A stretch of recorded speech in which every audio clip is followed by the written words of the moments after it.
Distinguished guests and esteemed participants, I am delighted to welcome you all to the Green Mandate, a discussion event organized by Vidhi Centre for Legal Policy and Research in collaboration with National Law University, Odisha.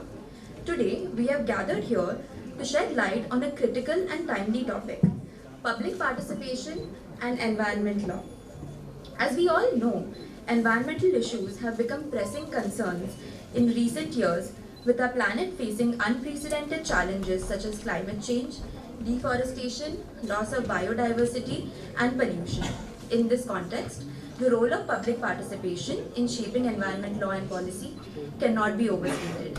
Today, we are privileged to have two distinguished personalities who have made significant contributions to the field of environment law and public participation. Our esteemed moderator, Mr. Devaditya Sinha, Senior Resident Fellow at Vidhi Centre for Legal Policy.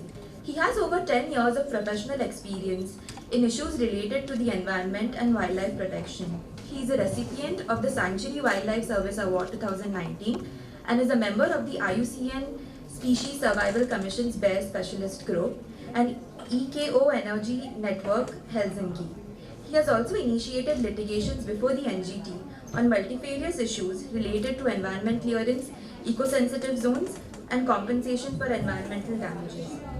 Our guest speaker, Mr. Prafulla Samantara, is a prominent environmentalist and social activist who has tirelessly fought for the rights of indigenous communities affected by environmental issues.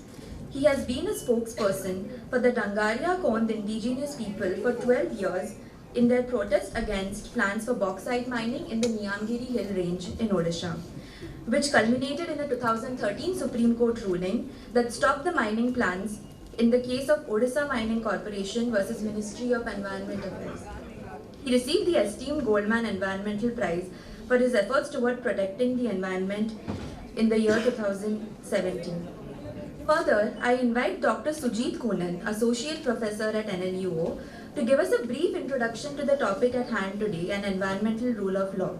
Dr. Kunan has worked with research organizations and think tanks, and he has been a part of different expert groups constituted by the central government. I urge you all to actively engage in this discussion, share your perspectives, and collectively brainstorm innovative solutions to address the pressing environmental issues we face today. Once again, a warm welcome to each one of you, and I'm confident that our discussions today will pave the way for a more informed and progressive approach towards environmental law and policy. Thank you, everyone. Thank you, Shaili. I think it's really a warm welcome, and so happy about it. In fact, I'm a little sorry about it because it's so warm. Since it's a bit late already, and for all of us sitting here, other than a couple of people, I think we meet each other on a regular basis, and I believe that I don't need to consume too much time to talk about anything, but only like a couple of things that Sherry talked about. Environmental rule of law. This is a term that we discuss in environmental law classroom, and this is a term coined and maybe popularized by one of the Supreme Court judges in the last couple of years through multiple judgments, that is Justice Chandrachud.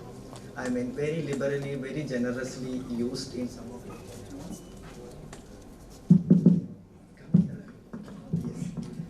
So the point is that rule of law is there. At least we believe that rule of law is there, and when the rule of law is there, probably then we assume that it is applicable to all the so-called little branches of law, including environmental law. Otherwise, it is illogical to believe that, we have to particularly emphasize the idea of rule of law in the context of environmental law. But again, we have seen that, the judgments are doing it in that way. But whether we call it as environmental rule of law or generally about rule of law, one thing that makes it more value-oriented or more progressive, so to speak, is what we are going to talk about, that is public participation. Like how to democratize all the decision making process, including the environmental decision making process. And in fact, our environmental law in India, to some extent, I think it propagates that idea. It includes the whole, idea of democratization of decision-making process. But the point is here, I think our guests would be able to elaborate more authoritatively on that, drawing lessons from the field, that to what extent the world of ideas and the world of realities match.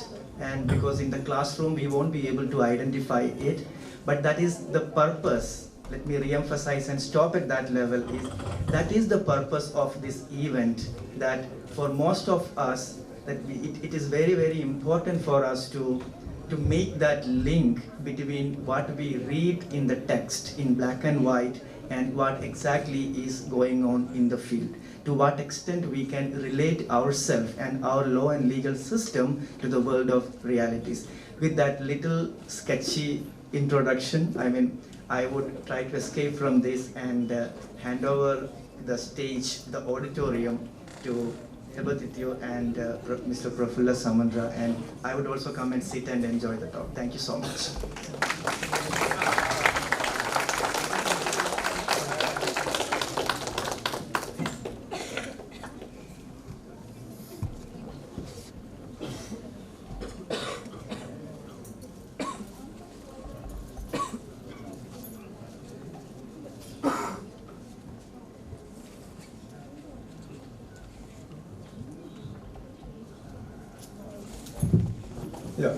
Thank you, Sujit, and thank you, Shali, for the introduction.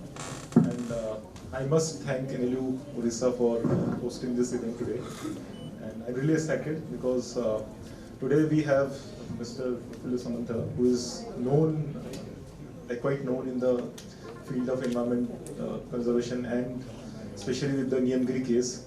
So before I ask him questions, I just want to just briefly give you some background that why we are having this discussion and why public participation in environmental decision making. In 2014, the government of India came up with a policy called pre-legislative consultation policy. So it said that every change in law or any new law, it has to go to mandatory public consultation for at least 30 days. Okay. What the government of India's policy is. But whether we follow it, and especially in case of environmental decisions, we have seen that there is a push for ease of doing business. Okay, so there's nothing wrong about it. Okay, because government's work is to also ensure jobs, ensure economic growth. But government's duty is also to preserve the environment. We should not be compromising with any safeguards of environment, because at the end, the state is a trustee of the environment, forest, wildlife, everything. It's not only that our job is only to promote business. So 48A, I think, is the duty of the state to safeguard forest, environment, wildlife, and 51AG is duty on the citizen. So in India, if you see, the constitution clearly mandates, it's a duty of the citizen and the government to protect forest, and there is no escape from that. And there have been enough judgments. I don't want to give lecture on that. That Supreme Court and other many in the forest policy, they say that any economic benefit will be not take precedent over the forest. And this thing that is already in the forest policy of 1980. So given that, and also 73rd Amendment, which introduced the panchayat system, and we wanted to have more participatory role of the local communities in the major decision making. Unfortunately, we have seen that we are still struggling to implement those 73rd and 74th Amendment in the Constitution. So these are part of Constitution. It's not that something we are talking outrightly that we are against something outright. It is what the government and we as citizens are very much responsible for it. And public participation in democracy is not just limited to voting rights. Okay, so I think public participation also, I think Sir will also agree to it. It's also one, of course, I can say the government, but also my role to participate in any new law or any new project which is coming in my neighborhood. Okay, so I should decide my own beneficiary, not the government. Anyone can, okay, they can plan it, but they have to ask us.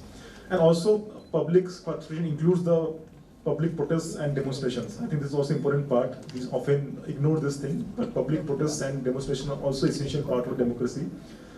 And if you see environmental law, like in most of all the environmental laws, EP Act, Umbrella Act, it has a provision for public consultations of any change in, first you have to do consultation and also you have to go through the parliament route.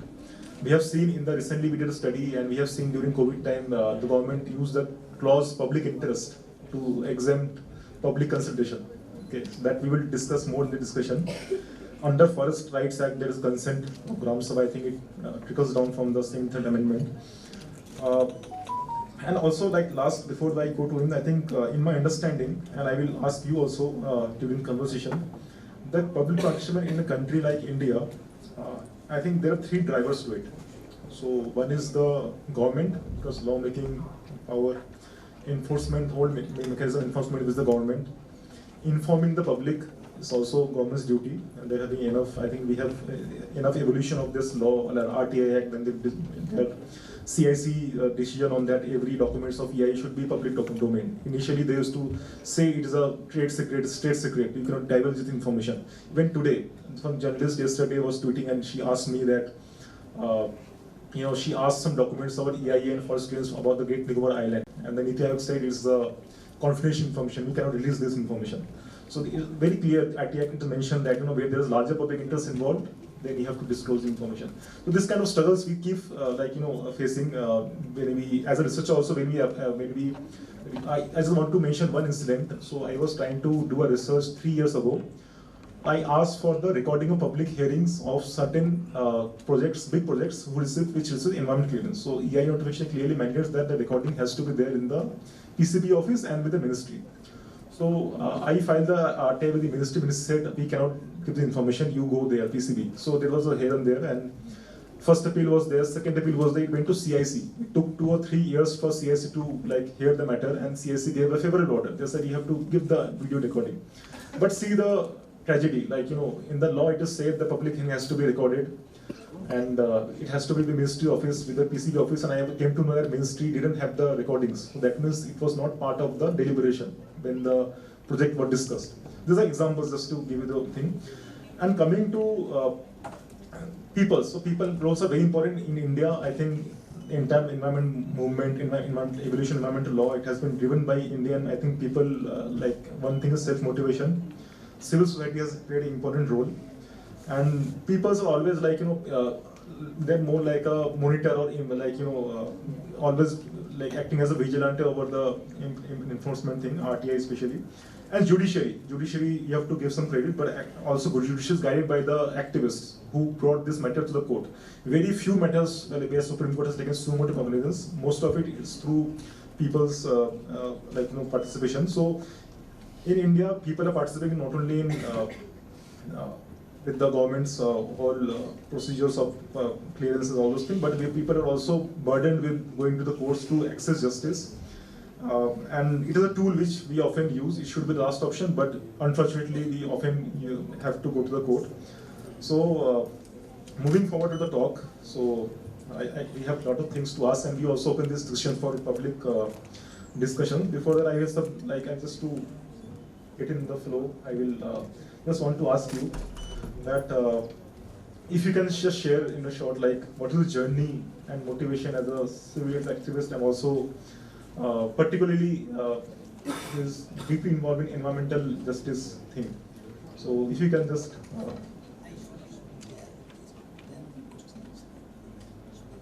sure, it's up to you.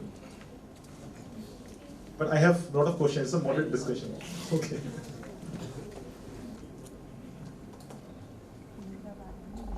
Mr.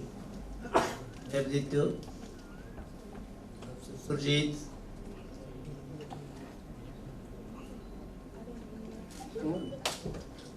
dear Saili, and teachers and friends,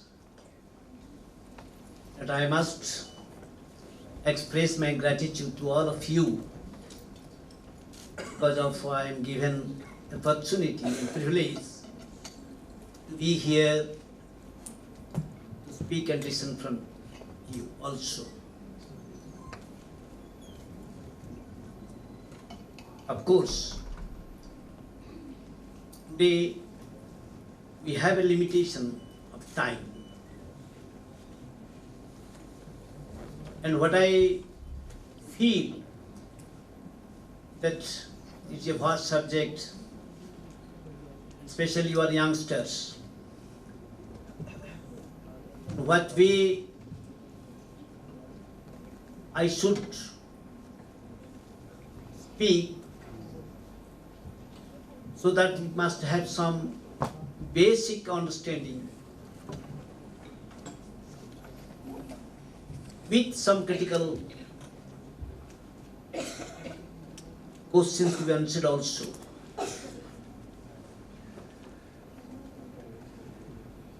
Initially, I feel I'm a common citizen, then an activist.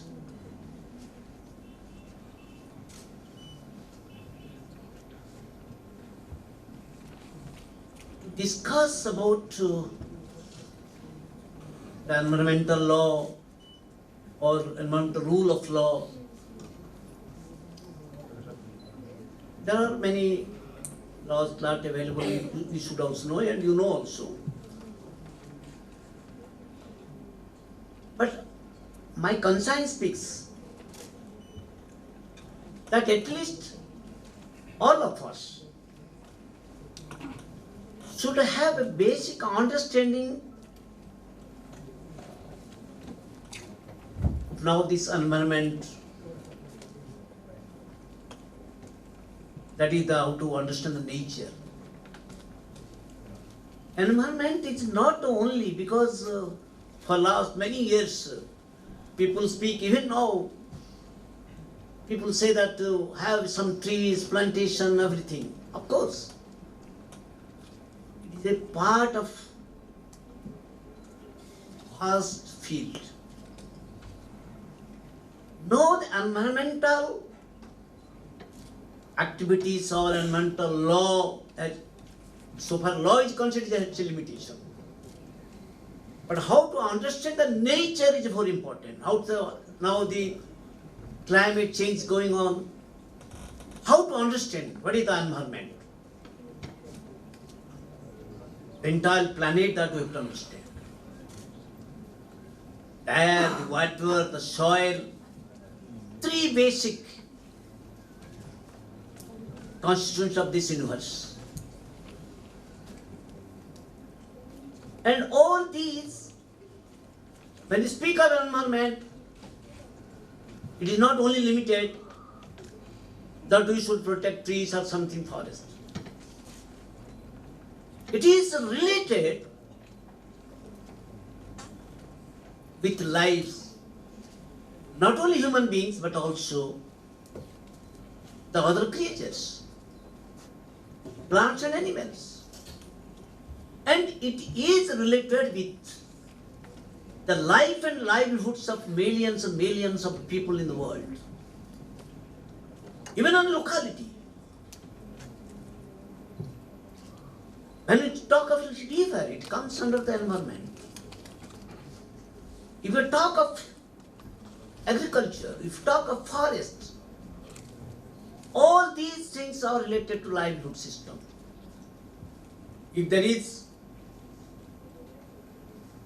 agriculture, we need water.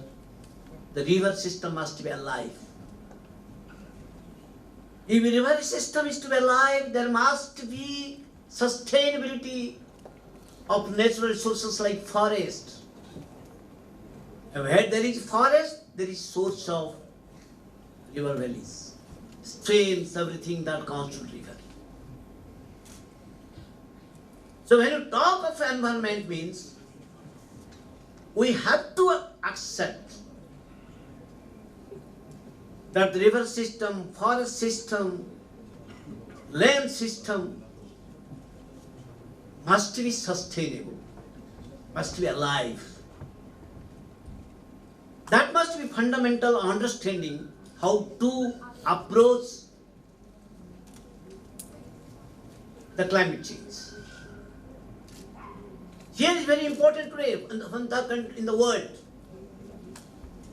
the most crisis of the world of human being is climate change, that is the global warming, that is the cause of climate change. And when we speak of how to prevent climate change, then comes the mitigation and adaptation. Mitigation to prevent the climate change, the global warming, the loss of forests, the loss of water system, the river system. And the adaptation means how to have climate justice. How to adjust, how to have the justice to the victims of climate change. How to face the climate change. And in between, now we have to think of, we will discuss about the environmental laws. My experience, my life experience starts from the University, Barampur University. I was a student activist. We have some ideological belongingness. We believe in socialism, believe in democracy. And also believe in equality. That enshrined in the Indian Constitution, which is a great achievement by architect, the great thinker and great statesman like Dr. Baba Sahib Ambedkar.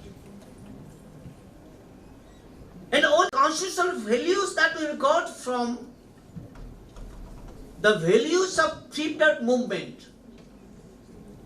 And in Indian Constitution, that we have chapter 50 schedule,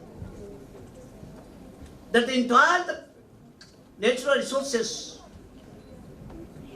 in scheduled area, under the 5th and 6th schedule of the Constitution, that natural resources belong to tribal community, not individually, not belong to government, not to company, not any individual, even not to individual tribals. It belongs to the tribal community because we have to accept that if we have forests, if we have stopped natural resources, followed the forests, the rivers, everything, because of indigenous community, that is tribal community in India, First Nation in Canada, Aborigines in Australia, or indigenous community in Latin America and South America, African countries. Universally, the indigenous communities is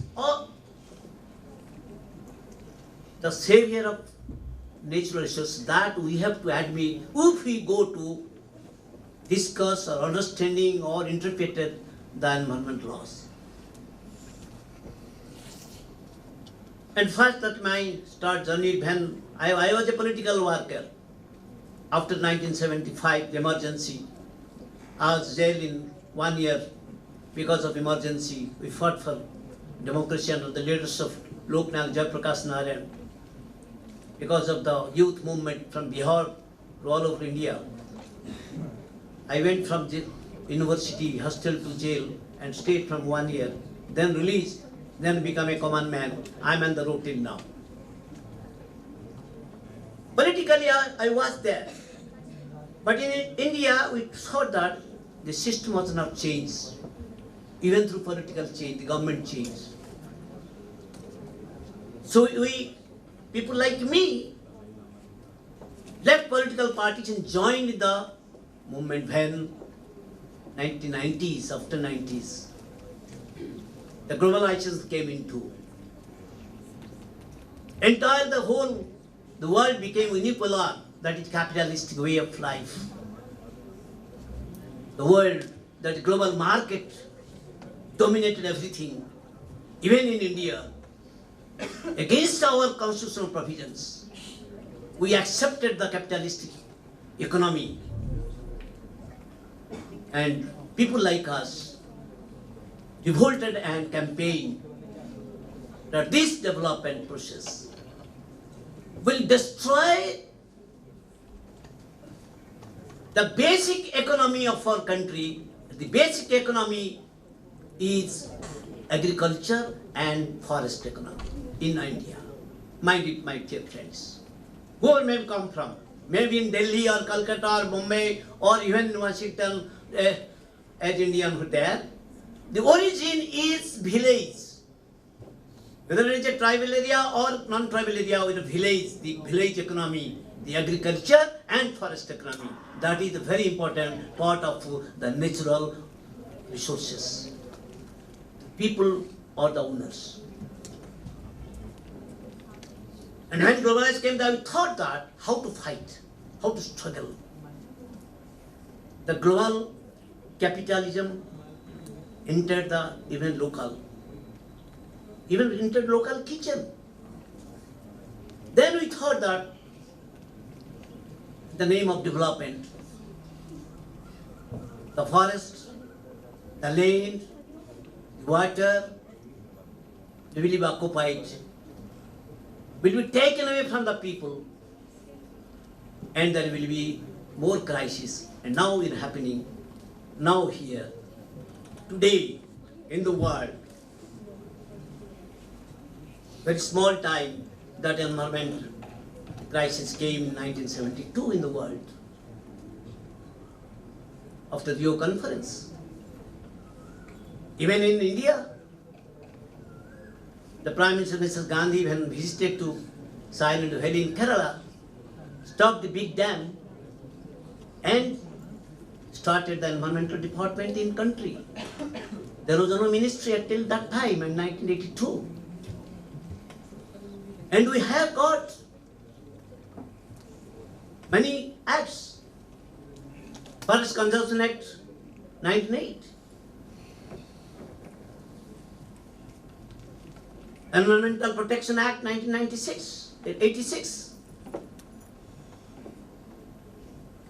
And we have many, that now we have Ministry of Environment Forest, now it's changed to climate change, and now we have National Green Tribunal, we have Central Import Committee of the Supreme Court.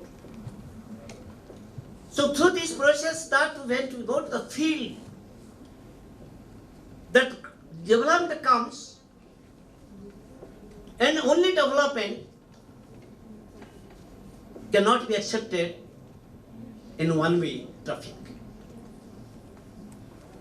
When you speak of development, we have to think of also the natural sources that are giving thousands and thousands local people live and livelihoods. If anybody speaks that we need a steel plant, we need aluminum plant, yes, I am also saying yes. But here when we speak of environment, when we speak of climate change, then we should think over it, that to what extent we should have this development exploiting and exploring the naturals like iron ore or bauxite or coal or manganese, whatever may be necessity for it. So that is my appeal to you youngsters. What I speak, don't think that I am anti-development, but I am against the present global market controlled capitalist development. We should think over it. And the entire world, the scientists, the social scientists, the thinkers, they say that this is the crisis, the climate change, a crisis, how to solve it.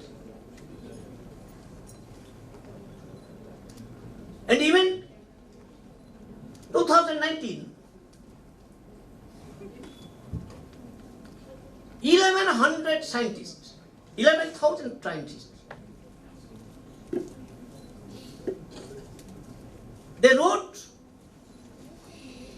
all the national governments of world after 2015 Paris Agreement. Then in Paris Agreement 2015, every country declared the national determined contributions, NDC, that we will reduce our carbon dioxide, fossil fuels, some and some with 2030. After 4 years, the 11,000 scientists of 153 countries, they resolved and wrote the administrators and governments of nations. They say that nothing has been progressed. The global warming is going on and going on. 1.5 degree centigrade is the limitations within the last century. It will be the last of this century. But scientists predict that within 2014 it is going to be and will be more disastrous if that will be more than 1.5, even 2 in last century. So they warn us. The scientists warn us. Reduce the developmental paradigm that you now practice. Reduce mining. Reduce use of meat. Reduce luxury goods. And the word used also to reduce also luxury lifestyle, that is overconsumption. So this is the scientists, they prescribed how to prevent climate change. My submission before you, that an activist, when we work here, for your understanding I would say, that in India we have many laws. We have air pollution control law, we have water pollution control law. But what is happening in India? We have laws, but that is not implemented. The industries are meant to do and to have to follow some scientific guidelines. Never they follow it. And the governments, they act in the interest of the profit makers, not for the people, because the people are victims of pollution. So this is the state of affairs. And many laws that we have already paid. And we have achieved the laws, the First Right Act in 2006. What says first right? First, the preamble says that historical injustice to the tribals must not be repeated. To end the historical injustice to the tribals. What injustice? Because we have denied the natural right of the tribals to forests. Law was made. Gram Sabha is the supreme power. But the governments in India, they never implement it. Even 2013, We got a historical verdict by the Supreme Court, which gave power to Gram Sabha.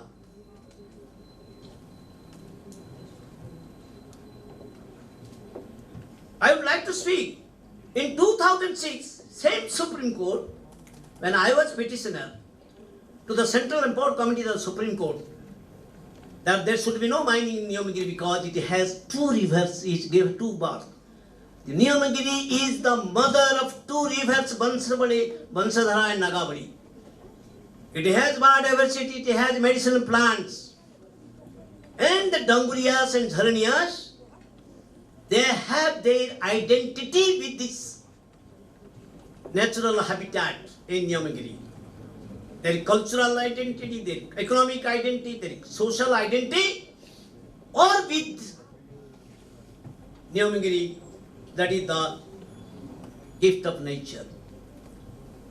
And same Supreme Court, in 2006, in its verdict, those Supreme Central Import Committee recommended that there should be no mining. An alumina plant that was started to construct, they say that there should be stoppage. The environmental clearance to the plant had to be withdrawn.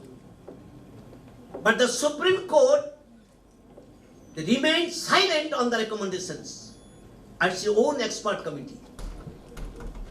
They said that, the judges, that if not Vedanta, that satellite should be considered for mining. How a Supreme Court could give a law, give a judgment, if not Vedanta? Because Vedanta is not worthy of trust. But same owner, Anil Agrawala, the owner of Vedanta, also owner of Sterlite, they say that they should be considered. I, the petitioner, declared that time. The Supreme Court is not supreme, the people are supreme. And in 2013, the same Supreme Court, because it continued the struggle, legal struggle, to protect and save the resources like Niyamagiri and of the Danguriya cults. And same Supreme Court, basing upon the Pesha Panchayat extension to tribal scheduled tribe area, Pesha of 1996, the Forest Right Act 2006, and the 5th schedule of the Constitution, that the resources belong to tribal community. And within that framework of the constitutional provisions, the tribals have also their religious right. They worship the nature, whether it is water or land or forest, the Niyamagiri called as Niyam Raja by the tribals, that is the king of law, Niyam Raja. So there must be given opportunity, they will decide. And the village council's Gram Sabha was conducted even out of 112, 12 they chosen by the government and the corporate like Vedanta. They chosen to purchase the verdict of Gram Sabha.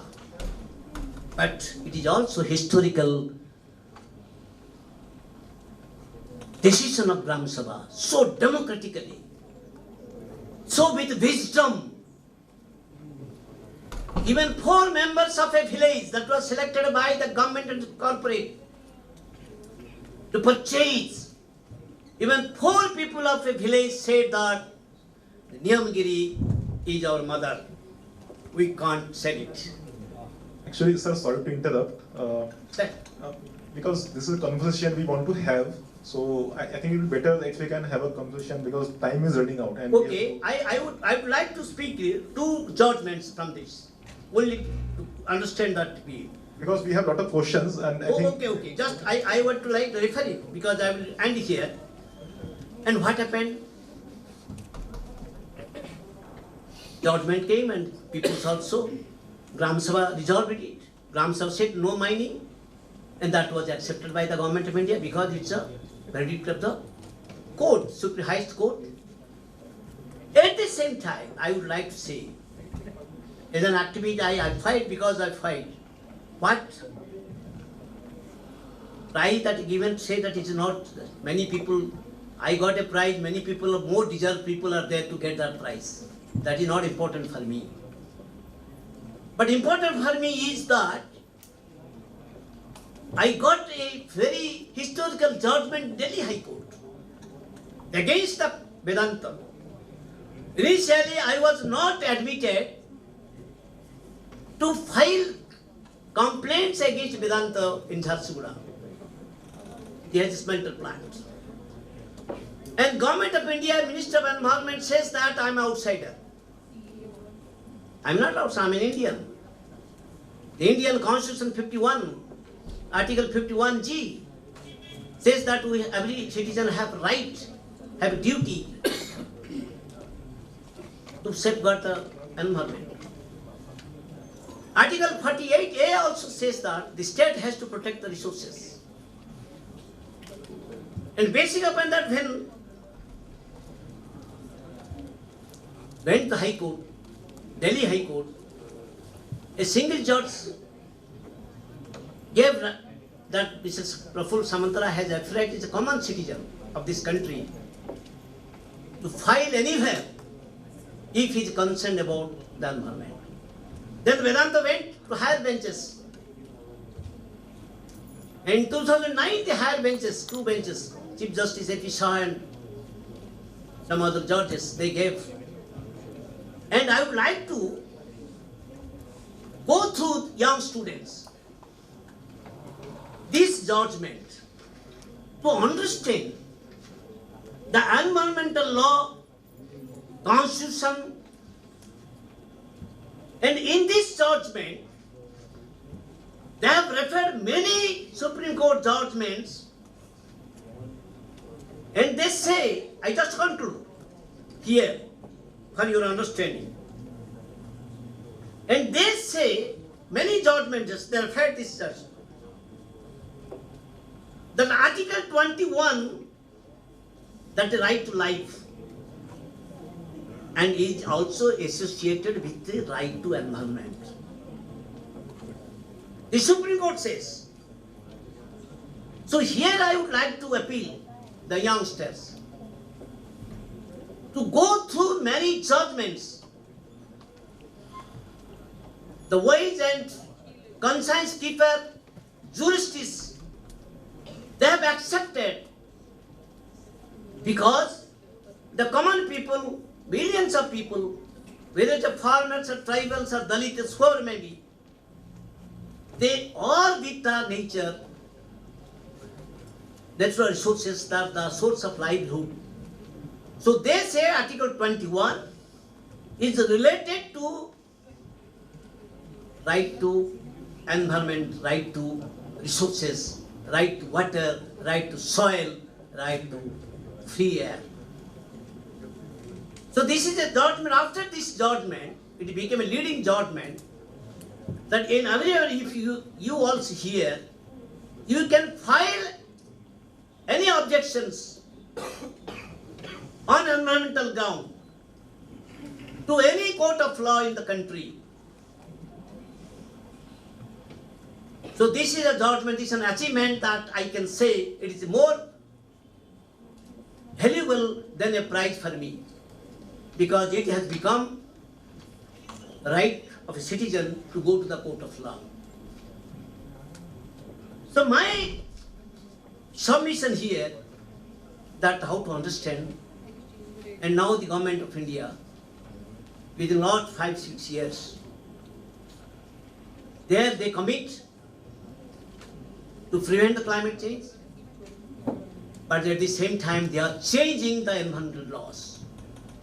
Forest Right Act is there, Gram Sabha is must, Supreme Court verdict is there, but the government of India, Minister of Environment, Forest and Climate Change, they are going to change the rule of Forest Conservation Act 1990. What they say, through a change of rule, they want to override the act, which is undemocratic, unconstitutional. They say that any project, they have exempted many projects that there will be no public hearing, there will be no any Gram Sabha, because the public hearing is must from 1996. And public hearing is going to be, now say, for one sentence I can say, now the public hearing is controlled by the district administrations, police and collector. Though the pollution control boards are there in every state and also in Odisha, so they act as a puppet of the corporates and ruling party in the state. They never go through the rules. Even public hearing was conducted by the police. People are not allowed. Recently, in Karaput, Maliparvat, 2 times they have forced that not to join people. Only a few hundred people, they conduct public hearing. Again, a challenge going to the High Court. Recently, in January, High Court ordered again for re-hearing with presence of district judge. Thousands of people came and spoke there.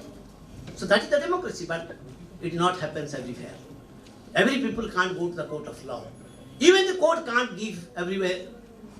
They also say that the development is necessary, but not at the cost of the people.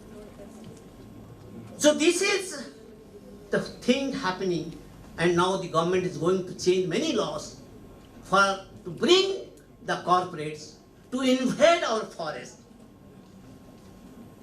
That is the whole crisis here. We say, no, there must be public hearing, environmental law must be implemented, the forest must be preserved, and there must be a universal, that is the national law policy, how to use natural resources, development with also balance of ecology.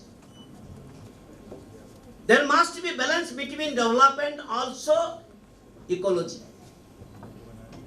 You can't finish everything within 50 years. There is also intergenerational equity. We have to protect our resources for future generations. Sir, sorry to interrupt. That is, because we have inherited and we have to preserve the for future.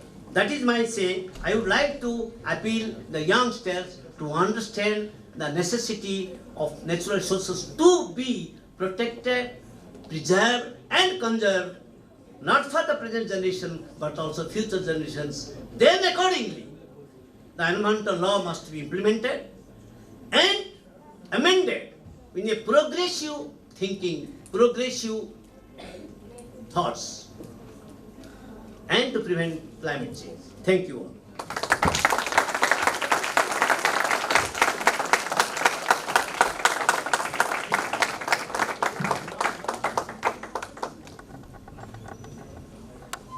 Actually, I had a lot of questions, but he already answered it.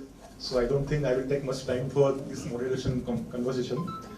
But I think this is something we also need to learn from his experiences.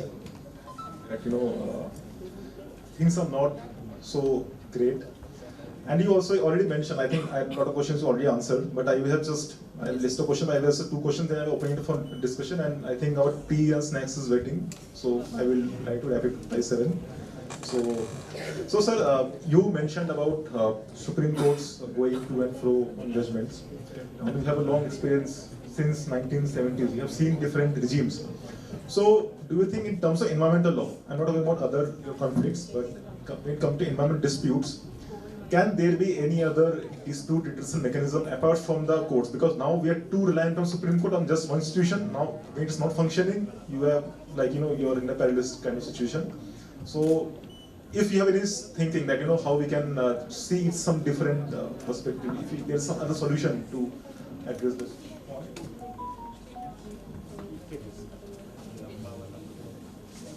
Yes, I also admit that the way that also the judiciary is functioning, our system, judicial system is there, we can't get justice everywhere and every day through judiciary or the courts. Sometimes courts give it, in the favor of law, favor of constitution, not favor of people.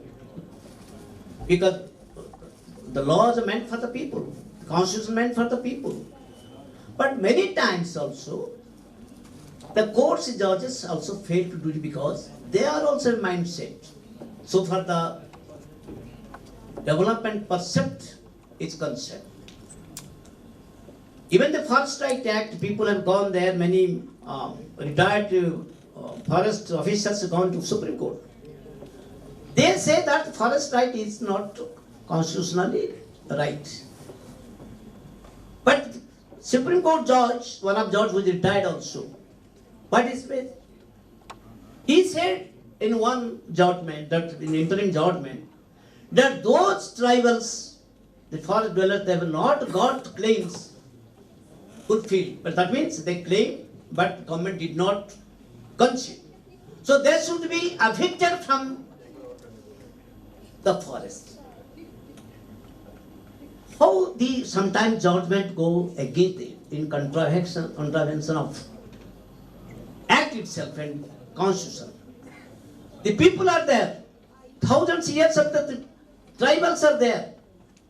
If they are not getting ownership through this act, because of non-implementation of the act, and court says that they should be evicted, then revolt came in and the central government had to appeal the government's court to stay. But we have some also the National Green Tribunal. Sometimes National Green Tribunals also give many verdicts, many small things, but we see also sometimes, many times also now, the government states pressures such a way, and many also provisions of the environmental acts are being changed also. They make that National Green Tribunal also weaken, and they are not able to give also verdict. Even now recently, I got a verdict from National Green Tribunal against the Vedanta that I have gone the expansion of Vedanta in Yamgiri, violating all principles, all environmental law in 2016, but the judgment came 2022. And admitted, National Green Tribunal admitted that violations had been done, violations of law. But they allowed to do that because only completed, and they fined 25 crores rupees to invest or to do some work by the environmental, that is pollution things are that. So achievement is 25 crores fine to Vedanta, but it continued the violation. So sometimes, now recently also, we have gone NGT challenging that Jindal, Southern Jindal JSW in Dhenkia, where the POSCO had to quit. I've gone also to NGT at that time also. Here, the NGT accept everything, that Paradip is more polluted. This project will also accumulate twice pollution in Paradip. Health conditions of the people will be disastrous. Ecology, coastal ecology will be destroyed. There is no water, the water cannot provide. Everything admitted. But for 3 months it suspended, it left to the government to reconsider. Now government will consider in the favor of company. So these are all limitations. Then what to do?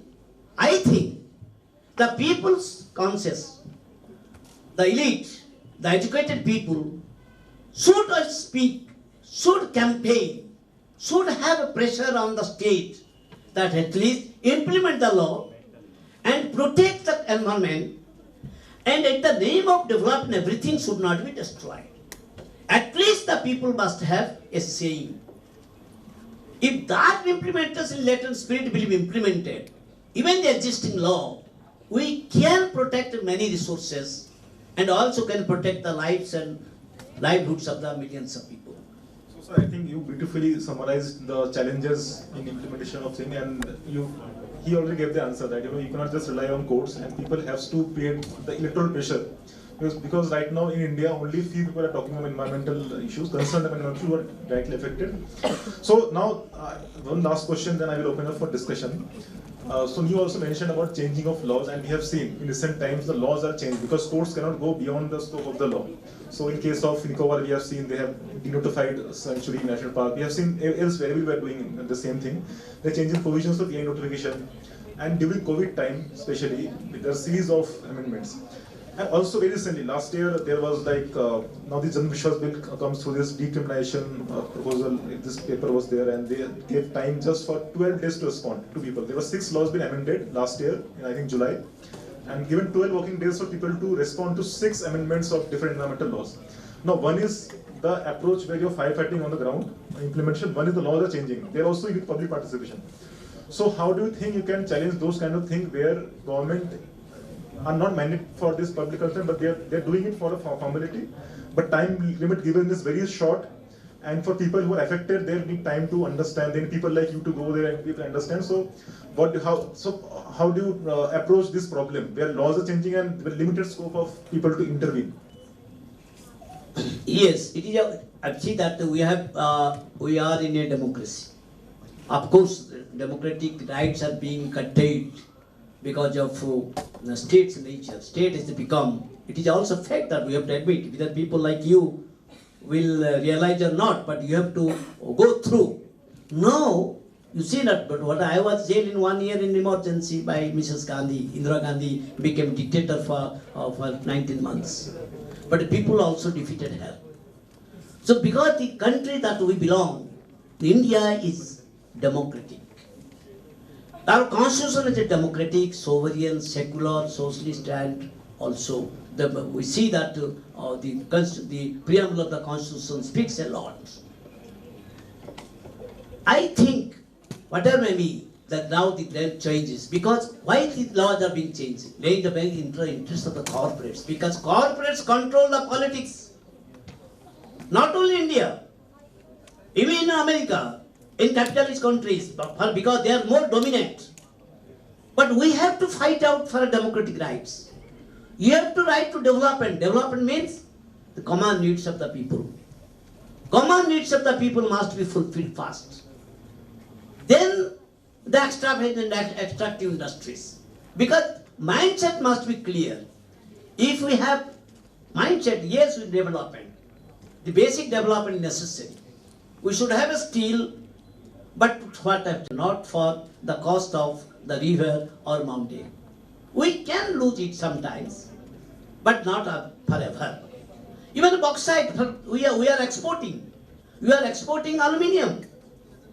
But why should we export aluminium at the cost of so much water resources? Where there is bauxite, there is water system. Peninsular water system, because it is a porous nature. This is a nature's gift. It is a porous metal. It keeps water intact, and in summer it springs out. How do you disturb this nature? So we have aluminium, we should have it. At the same time, to what extent that we beyond some limit, we should not go to, so that we can also protect the rivers and water resources and the climate. Similarly, this I think I say that we have to fight even the changes. Now the government says that we are not going to change First Right Act, but through forest conservation rule we are going to change that some projects must be exempted. There must be no Gram Sabha. That means you are overriding the act. You see, the people will come to street, they will fight democratically to protect the people's favored law and also to change the more progressive law. The people have to come to the street. And you know that in various parts of the country, people have struggles to protect their resources, the right of the resources. That is the only alternative in a democracy, to make the people in the power, whoever may the party, to make a people's agenda in politics. People's agenda means the environment, climate justice, right to livelihood, right to clean water, right to healthy food. That must be the manifesto of common people. So I think for law students, like he beautifully explained the precautionary principles, sustainable principles, like, we have to be very sustainable when we extract resources. And I think what he said is very valid. We have seen in last couple of years, like few years, we have seen this new land acquisition bill been withdrawn, the new agriculture policy been withdrawn. So when people come on ground, there's a pressure. There are always some governments are bound to move. So I will open it for discussion for students because you all are law students here, and the kind of situation we are in, I think it is also important for lawyers to explain what the changes law means to common people, because as what I understand as a researcher also, sometimes it's very difficult for anyone, even lawyers, to understand what this change will mean, implication of the country. So I think you have a very good opportunity, but we have very less time, so maybe we can take 3 questions. And then also AC is not working, I think that's also one concern. So please raise your hand and you can just, yeah, please. I think first you, then you. Yeah. Please also tell your name and take on the mic.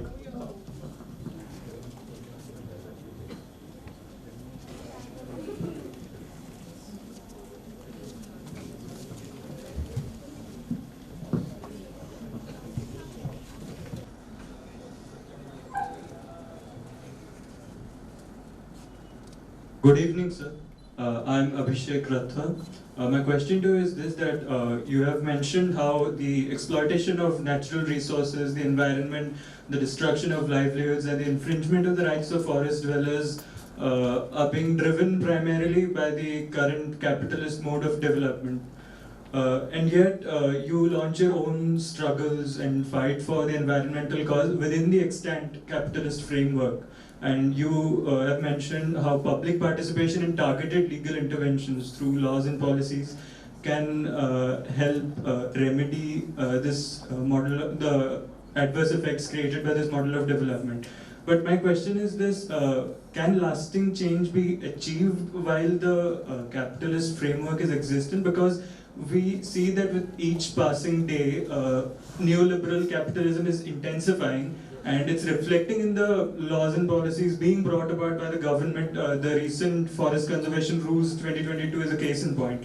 So my question to you is this, can lasting change be possible through these public participation programs and targeted legal interventions, or do you think that we first need a radical overhaul of the economic system itself before we could think of other alternatives? You have understood very well when you question this also. I agree with you that this mode of this development also exploit more and more. You recently, the government of India, there was a restriction that the coal mines are denationalized. Coal mines became denationalized. There was a restrictions in India that those people come for industry, that mines were given to them as captive mines. That means they will use for their industry. But today, within 4 or 5 years, the entire scenario has been changed because of corporate state. They opened the coal mines and they became denationalized. And also in other mines also they say that whether you do or not industry, anybody can take these mining and they can sell from within country or out of the country. My concern is that this will finish everything in the country, and state like Odisha or Chhattisgarh or Jharkhand, the central India, where there is mines are there will be resourceless, because this is not for industries even. Even those people say we need industry, but these mines are given anybody to sell out.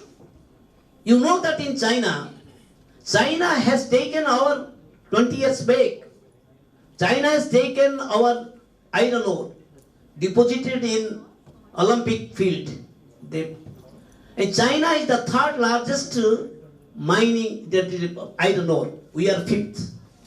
But it is preserved for future, taking our mining. And we are going to make it free finish because of the corporate interest. Let them sell and get more capital, more profit. because it is also related to the political corruption.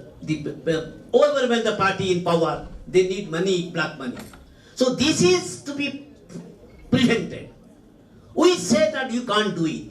Even now in Odisha, recently, 5 to 6 mines are given an auction where there is no industry, is not necessary. They have to sell it. What will be about the fate of the people, tribals? What about the fate of the rivers? What about the fate of the resources and future for future generations? So now what I say, yes, this system must be changed, but not within, it is not within our, what is I say or you say. It is a people's revolt.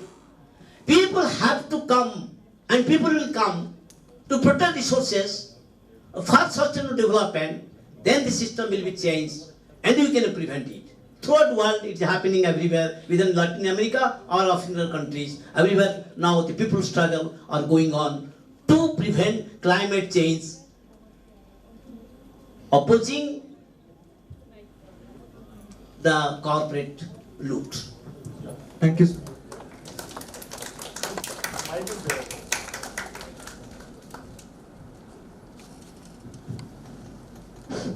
Hello, sir. My name is Jitendra Machi, and I'm a fourth-year law student.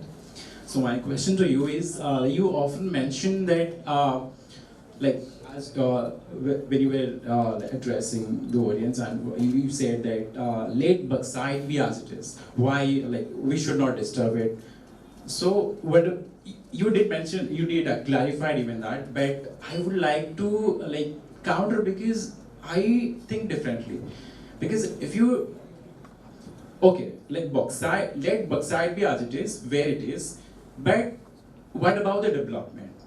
And what you mentioned about the tribals. It's okay, we respect the unique culture, the tradition they have. It's okay, the lifestyle they have. But being a human, it's, as you mentioned, it's a democracy. And if we want a development, then it should be overall development. So if we do not intervene in some way, in any way, what about their development? It would not be inclusive development. And so one another question. So since you mentioned that you were a political worker, so what change you think should government or being a political worker activist you think should be Very interesting questions. I thank you, because I agree with you there. Thank you, sir. When I go to the university, colleges, people ask, students ask, sir, do you want that the tribals be remained in naked? I say yes. How? My concern is, first the dignity of a person or a community. Tribals have their own community, their dignity. And that dignity is related, is connected with the nature, natural habitat, resources. They think that we are owners. That is the great asset of a community, a life. And they are independent, sovereign. When we speak of their development, when we bring a corporate to disturb them, their habitat, in further developmental purpose. Maybe as a development necessary, I think. Yes, we need also a steel plant. We go to the people. But then we talk of development them. But before that we are not talking development them. Who prevented them to have their education? Education through their cultural and language. We have police. We have right to education, included in the constitution, as a constitutional right. But we have not included them, inclusive development. What? They have also many resources. They have mangoes, they have fruits, they have everything. Why not there will be a process of food processing with them? Why not we are making them learning and training, also the tribals, boys and girls, that they can also with small technology, small machine, they can produce many things and they will earn more. I think this is what the development they need. Even in Canada, I say, in 1995 there is a Royal Commission in a developed country like Canada. Their also development was not accepted by their First Nation, that is the tribal community. The Parliament Committee recommended that the development must be according to the cultural and the nature-based development. So what you say, I say, we have no any dispute. I say, even we boxer father maybe, we don't say that don't use, but use to some extent, for which the future generations also will have, and there must be not imbalance, because then question comes. We have Nalco in Odisha. Suppose Odisha, we have Nalco. We have Vedanta also, they are producing. Aditya Birla is producing. And they are exporting. I say, why should, if they are exporting, don't also destroy the bauxite mining for future generations. When it will be adjusted, then we will think that to some extent we will also mining. But now, if everything will be adjusted, and then in the name of, and aluminum for what? For smart cities, for big airports, for big capacity, and for big for foreign countries that they consume because for luxury goods. I say, also scientist says to prevent climate justice, to reduce your overconsumption and luxury life. We should learn from tribals. That I don't say that they should remain like, no. You know that where there is a displacement in our country, people have been deprived of their resources. People have become the girls or women, they become saris and full pants. But what they are doing? They are maid servants. A maid servant with full sari or full pajama and a half-necked tribal woman with the sovereignty and thoughts that I am an owner, which you prefer? Whether I prefer, you prefer, they prefer the dignity. That is my answer to you. You should understand it. I think we are already one question. Maybe last question. Yeah, I said 3 questions. So yeah, please share. My question is that I get the part where we consult indigenous communities with respect to public participation, and I trust them that they live sustainably with the environment. However, when it comes to the middle class or the urban population or the elite population, who we see consuming mindlessly or being the least bothered about environmental practices, so till what extent can we also hold our government accountable? Obviously, there's there are a lot of lacunae in our policy systems, but at some level, it also boils down to a little individual responsibility. For instance, in Japan, I've seen that people carry their own bags where they throw their trash because there's a dearth of dustbins in Japan. Here in India, we have dustbins. However, people still do not throw their trash in the dustbin, and this is like the most basic thing that one can do. So, how do we expect the public to be aware enough to participate in these important decisions? See, first the people more dependent faith in a governance, whether it is bad or good. Unless and until the governance be transparent and honest to implement what they speak. Every state government, central government has climate justice missions. People say that there are many also institutions there, even the pollution control boards are there. If they follow the ones of the laws, at least in spirit. Now the plastic, that is the polythene is banned in many states, all in Odisha. But plastic industry is not banned. You say people don't use. But you have not closed down the plastic industries, that is the polythene industries. Plus close it. Ultimately people have to go with a bag. Or those people are on the vendors, they say unless we have a polythene, they will not purchase our goods. So there is between also the sincerity and honesty of the government governance, and as well as at the same time also the civil society or educated people or youngsters. You see that one Greta, do you know the Greta Thunberg? How much people you answer no, please hand up. Who is? She's an activist. Most of people don't know. I have to speak. I'll go to the Google and see her. At the age of 14, that is 9th class, now she is 19 years. I had been to New York to be with her rally. She was leading a rally of more than 3 lakhs youngsters, and without any plastic or polythene. She is not told, but conscious, the people, the youngsters.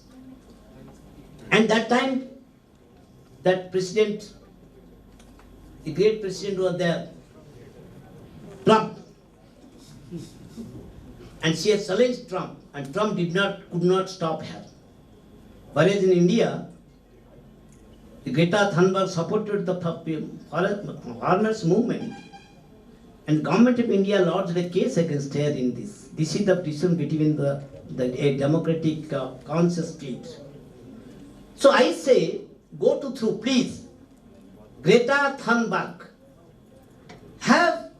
she is leading entire world youngsters. If you people, every individual, any society, any family, youngsters can lead also to create awareness, can challenge, then society can be more aware of it, and government also will be pressurized. I think this is the way how to act. Just to add, I think this draft AI 2020, it was all youngster-led people on social media, and government had to hold it, though they tried to amend it. But yeah, his point is very clear that we have to be vocal about the issues, and we really need to invest ourselves in the environmental issues. So with this, I think,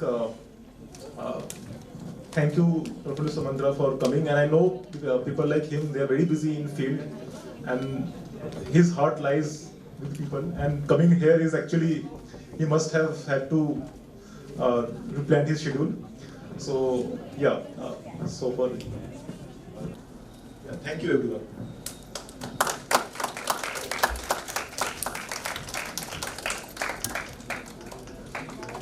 What an enlightening session, right?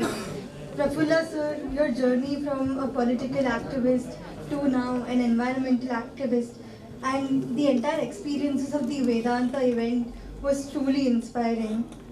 Of course, the questions posed by Debaditya sir were truly thought-provoking and seasoned. Prafulla sir, thank you for your time and enlightening us with your esteemed thoughts. Debaditya sir, we're obliged for your thought-provoking and seasoned questions. Himanshu sir, thank you so much for so patiently organizing this event. Most importantly, we thank National Law University Odisha, Vidhi and Rainmatter Foundation for allowing us this discourse. Thank you so much. Nikita ma'am, Sujit sir, we kindly request you to come here to honor our existence. One message I want to give. Because you are youngsters, myself, my like people like me, has no any new dreams, but I want to see dreams through you. Have a thought over it. Go to the scientific studies of intergovernmental panel, that is so 56 reports. Have a thought what to do. What scientific studies, what scientific warning are given. And think over also the process of this development can't give justice to the youngsters.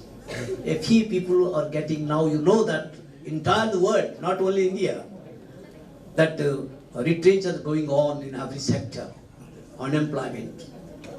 The only sustainable development can give relief to the everybody for minimum needs. When I had been there to receive the prize. We 6 people got 6 continents. I got from Asia.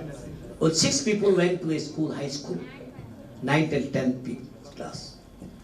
They spoke about us for 15 minutes after consultation, and we are given only 1 minute to speak them. That again I speak here because everybody, you should realize it. When I am a older man or you are younger man, doesn't matter. The thing is that after birth to death, we get free air, free water, free fruit from soil without any payment. It is the gift of nature. Let us promise, oath, take oath, we will not harm anything that will harm water, pollute or soil or water or air. And at the same time, we will not also allow others to harm it. Then things will come out, what to do, what not to do. Even in the policy making, even in the administration, even the governance, even as a teacher, what to teach. Ultimately, people like me, even Milapatkar, many people are there in the country also. We never this bottled water, we never purchase water. Never we allowed to be purchased, not to give and not to take. For last 30 years, I have not used a single bottled water. Even not allowed to give me. Because I think that the water is a free gift of nature, should not be commodified. Now it is commodified. Symbolic. People like you, examine it. Nothing will happen if you take normal water. Have touch just to clean water, what you do in village or homes, water maybe. This is not water. These are also not clean water. This is also chemical waters. Even in big hotels or in foreign countries, I am not using their water. I take a bottle and I use their common water. Everybody, many people do it also.